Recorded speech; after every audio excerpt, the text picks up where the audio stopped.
Блять, они мои деньги поебали, гандоны. Что ожидаешь от новой лиги?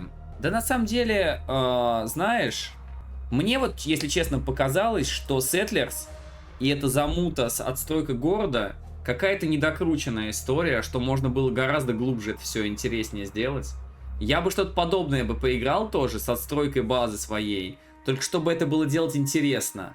Так-то, в принципе, пох. На самом деле, пох.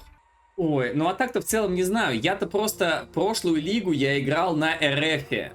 И как будто бы я и в игру-то не играл вовсе. Поэтому я в эту лигу не знаю, на ком поиграть. Но какой-то другой билд должен выбрать буду. Просто РФ билд такой, как будто бы, ну, пассивно скучный немного. Вот, поэтому даже не знаю. Вы мне скажите, я не слишком силен в этом. Попробуй просто не ХК регать. Я закидонский прошлую лигу не на ХК играл. Я играл, ну, на обычной. Трейд-лига обычная. И я кайфанул вкусно. Мне было вкусно, мне было весело. И чату было весело. Так, потом обсудим. And today we're here to showcase a new expansion for PoE 1. It's certainly been too long since we had one of these. Now we had some struggles as a studio for a little while there, but we've got our shit together and we're back in action now. Path of Exile Secrets of the Atlas is coming out 1 week from now on the 13th of June, and we're committing right now to a 4-month cycle for both PoE 1 and 2. That means the next PoE 2 League will be in August, and the next PoE 1 League after that will be in October. Twitch drops are enabled on today's livestream, so you'll be able to claim your Skull of Undeath helmet skin by following the instructions below. This Skull of Undeath will track and show your total Поняли, number of да? kills, Типа в августе будет следующая PoE 2 лига, и потом осенью будет PoE 1 лига.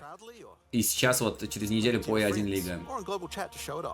То есть они, в принципе, после небольших проблем выходят на то расписание, которое хотели, скорее всего, иметь. Плюс-минус. You can search 1,000 worlds and still never truly discover who you are. Trust me. I should know. But now, I seek something more tangible.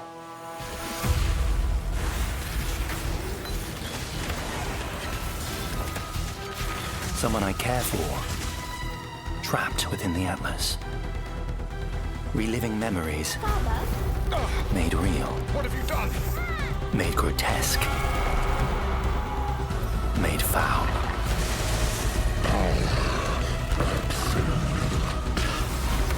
These manifestations must be destroyed. Their threads must be eradicated. I must have answers. We must find the originator. We must save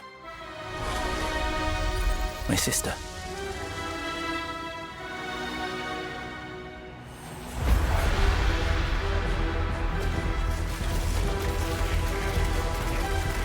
Her power is an illusion made real.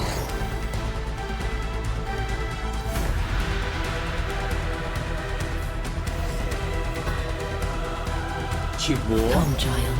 Drink deep the waters of life. You're either a client or a target. Target inside. Job's done. Чего?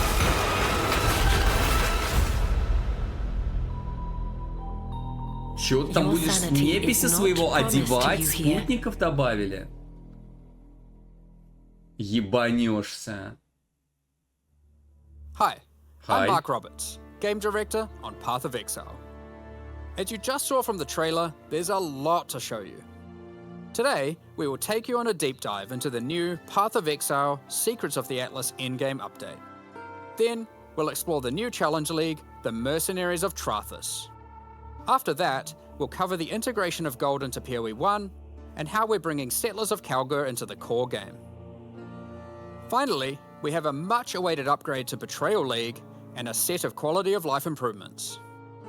Then, we'll wrap up by discussing our Boss Kill race event, showing you our new supporter packs, and ending with a live Q&A session, where Ziggy D will ask Jonathan and I your questions from Twitch chat. Ну, это In Path of полноценная Exile Secrets лига. of the Atlas, strange rifts have begun to appear across the Atlas. Zana has returned and appears to be trapped within. Partway through the endgame, you will meet Egan, an intelligent man of mysterious heritage.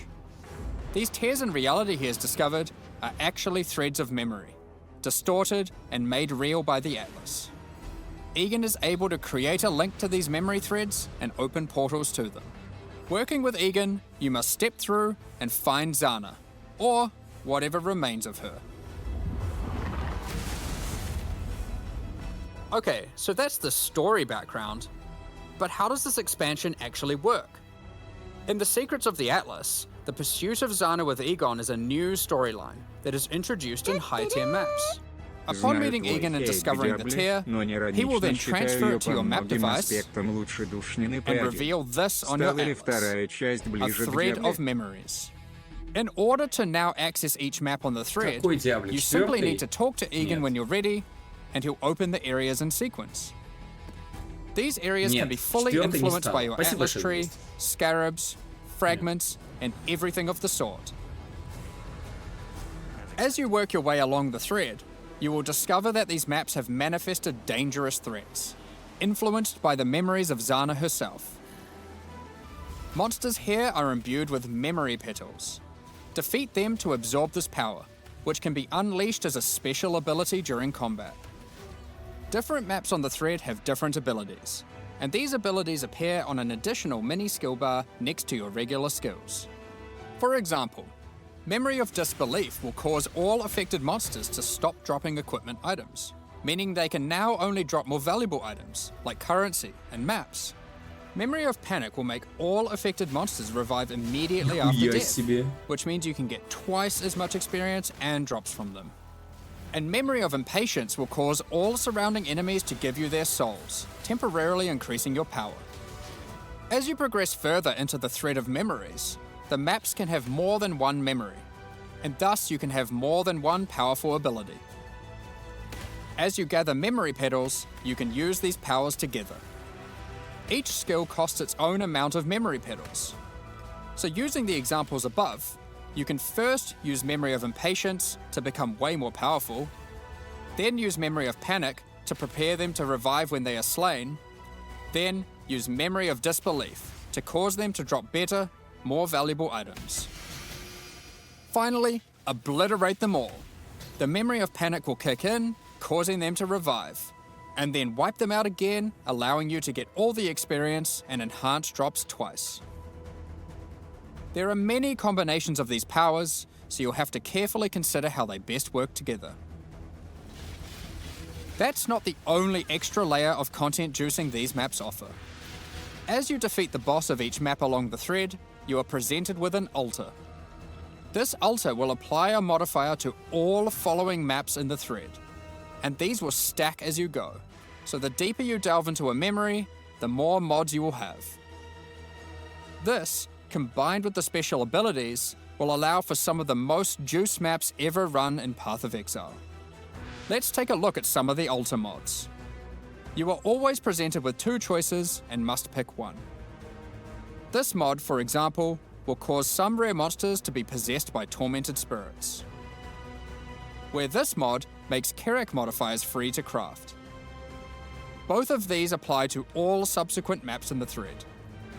The final map in each thread is a true challenge, with all the altar mods applying to it and guarded by a powerful boss. Each of these bosses are familiar, but dreamlike, drawn from Zana's memories and warped by the Atlas into something very different and terrifying. In this map, you will fight the pinnacle boss, Cirrus. Fueled by Zana's affectionate memories of him, his enhanced abilities can prove to be a unique challenge. If you manage to defeat Cirrus, or one of the other warped memory bosses, they will drop a map fragment, which Egan can use to delve deeper into the memory tiers. With these, you can access a set of 3 new pinnacle bosses. In this arena, the Moment of Reverence, Zana is reliving a memory of her father, Valdo, giving a passionate speech in Oriath. The Atlas distorts this memory of her father as a powerful, influential man and manifests those emotions into a twisted nightmare. the incarnation of dread.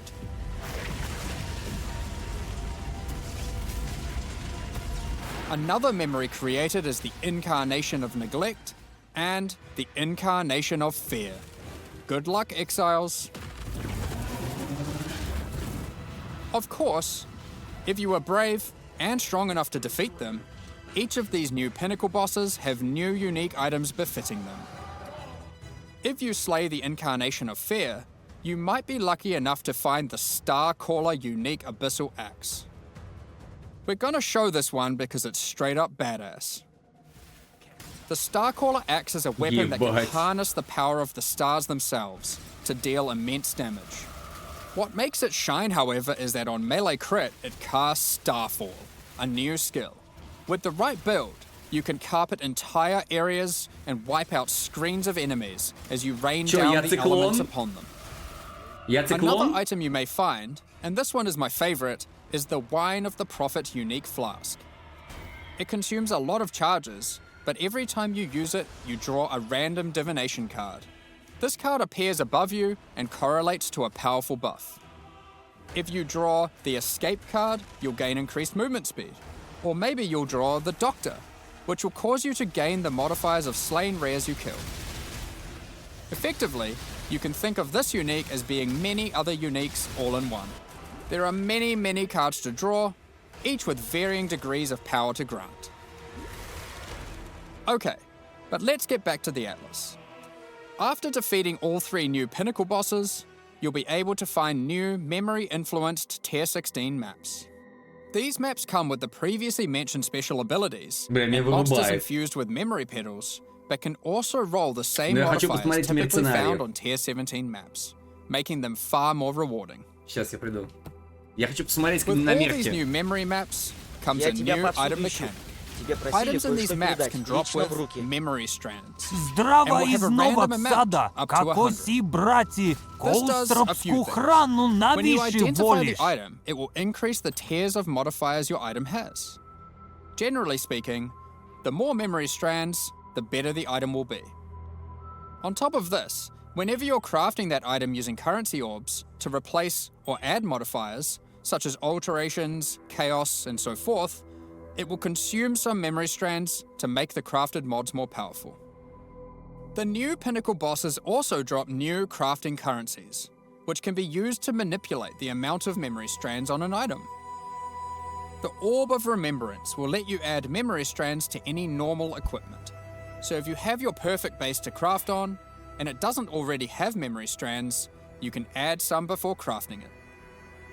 The Orb of Unraveling will consume all remaining memory strands on an item to randomly upgrade its mod tiers. This orb's effectiveness is based on the number of memory strands it consumes. The Orb of Intention can be used on memory influence maps to reduce item drops, but improve the chance to find items with memory strands. In the process of adding these new currency items, we realized something was missing. The Shaper and the Elder did not have their own Exalted Orbs. This has now been rectified. Both bosses now have Exalted Orbs, which can add their influence to an item. Zana was there from the beginning, when the Shaper Pinnacle fight was first added. She helped defeat the Elder, and she was a critical part of the Conqueror's storyline. Now, with all 6 influence types having their own Exalted Orbs, the cycle is complete. It's almost as if we could now do some sort of new, epic, unique item to interact with them. In other news, there of course has to be Atlas passive tree support for this new endgame content. Let's take a look at a few things we're adding. The Grasp the Past notable passive skill increases the chance for the amount of memory strands on items dropped in your memory influence maps to be lucky. This means it will roll the number of memory strands twice, keeping the highest value. By allocating traumatic experience, remembered kindness, or educated upbringing, you'll decrease the chance of finding memory threads that lead to specific bosses, meaning you'll have better chances at finding the memory threads you would like to run. This is especially useful if you want to target farm a specific boss because of its unique item drops. In sum, the secrets of the Atlas will have you questioning what is Здрава real із as you Нового attempt to Сада, free как Zana осі from warped браті, memories кол scattered throughout српску the храну You'll навіщо fight new воліш? Guardian and Pinnacle bosses tormenting her, find crazy new Pinnacle uniques, combine and unleash memory puzzle-empowered skills, Чевапи. juice maps to new Чевапи. heights, and craft powerful new items. Чевапи мне нравится. While we were showing all the juicy Больше rewards всего. from the new in-game system, you might have noticed that a lot of gold was dropping. Let's talk about that. Gold was introduced during the Settlers of Calgary expansion. Спасибо за донат. It funded the development and operations of King's March, along with various new features such as the currency exchange, the black market, and the passive respec system with Faustus. Those features offered by Faustus will be here to stay, along with some of the other services King's March has to offer. We'll get more into that later, but don't worry, King's March has already been completed. There will be no more town building. Like before, gold will be used for town services, but we're also adding a new way to use it in the upcoming league. It's time to talk about Mercenaries of Trathus. In this league, you will meet veterans who have travelled all the way from the lawless cities of Trathus. They're ready to offer their sinister services, but not for free. You will encounter these mercenaries as you journey through Rayclast, one in each area. They have their own personalities and come with different builds, skills, and items already equipped. After meeting them, as per the Trathan code, they will challenge you to a duel, a test of strength and conviction. Before beginning the duel, you will be offered an overview of the mercenary you've encountered. Here, you can see the gear they have equipped, the skills they employ, and any support effects augmenting those skills. You must now make a choice. You can hire their services, take one of their items, or exile them. If you choose to hire them, for a gold cost, they will accompany you as a skilled combatant to assist you in fighting monsters throughout Rayclast. Once you've decided, you can begin the duel. This is a great opportunity to test them, as you don't want to be out of pocket with a useless rookie. However, they're testing you too. They also don't want to be working for an amateur. So, what items might they be using? Generally speaking, mercenary gear is more powerful than what you'd normally find from defeating monsters, as they've been crafting their items too. They can also come equipped with unique items, those that would make sense for the skills they are using. There are even some new unique items that can only be obtained from defeating them. One such unique is Scornflux. These boots combine agility with the mastery of the arcane. While equipped, increases to cast speed from Arcane Surge also apply to movement speed, which is worth noting is now 20% inherently from Arcane Surge, up from 10. They also grant Arcane Surge when you use a movement skill. This allows for some speedy spellcasters. Sometimes you may meet particularly infamous Trathan mercenaries, bearing the name of their house. These mercenaries descend from the 4 major death trade families in Trathus. They are less common, but have far better items. And they are also the sole source of items with new, infamous modifiers, unseen before in Rayclast, such as these gloves, which convert all of your minions' fire damage to chaos damage. Or this helmet, which causes nearby enemies to take more physical damage as you gain more fortification. If you're not swayed by any of their equipped gear, however, you can always challenge them for the contents of their pockets. If you lose the duel, don't worry. You don't need to give them an item. You aren't bound to Trathan tradition like they are. However, you are bound to Rayclast tradition, so you'll just die. Almost at me. Well, not really. While playing in a party, each player can decide whether or not they want to participate in combat against the mercenary. For each player that opts in, the mercenary gets more difficult. But if they're defeated, each player has a 50% chance to get a random reward, which is usually currency items from the mercenary's pouch. Alternatively, party members that opt out of the fight can spectate and cheer you on. Or they might wish for your demise, so they can pick up that allocated divine waiting off screen. Dead. Good. Let's say you won the duel, like their items, and have decided to hire them. What combat skills do they bring to the table? Each mercenary has an archetype.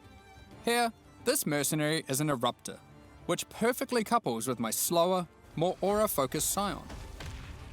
This mercenary is highly aggressive, and will get a lot of benefit from the auras and buffs I provided. When I'm playing a more aggressive character myself though, I'll want a mercenary with a bit more resilience and utility. I've just run into a striker, who can spawn with Vigilant Strike. And if you're lucky, a very rare golden support that causes the fortify granted by his Vigilant Strike to apply to me as well. Бля, чуваки, я врубаюсь. Frequently use Enduring Cry, taunting enemies off of me, and operating as a tanky Нифига frontline себе. while I blitz off damage from the back. Sometimes when you fight a mercenary, you may notice the skills they're using are different from normal. For example, this sniper is using a Trathan version of Siege Ballista. If you're lucky, you will be able to select it as your reward when challenging them, then defeat them and they'll drop the Trathan gem as promised. You can only have one mercenary accompanying you at a time, but up to 3 total in your service. The other 2 will wait patiently in town. Having varied options is useful, as Короче, я понял, что Лига классная, мне она понравилась. Если хотите, досмотрите сами. Я хочу немного поиграть и спать лечь. Я прям чувствую, что я вырубаюсь. Я понял, что Лига мне понравилась. Реально, ну типа, прикольно поковыряться было бы.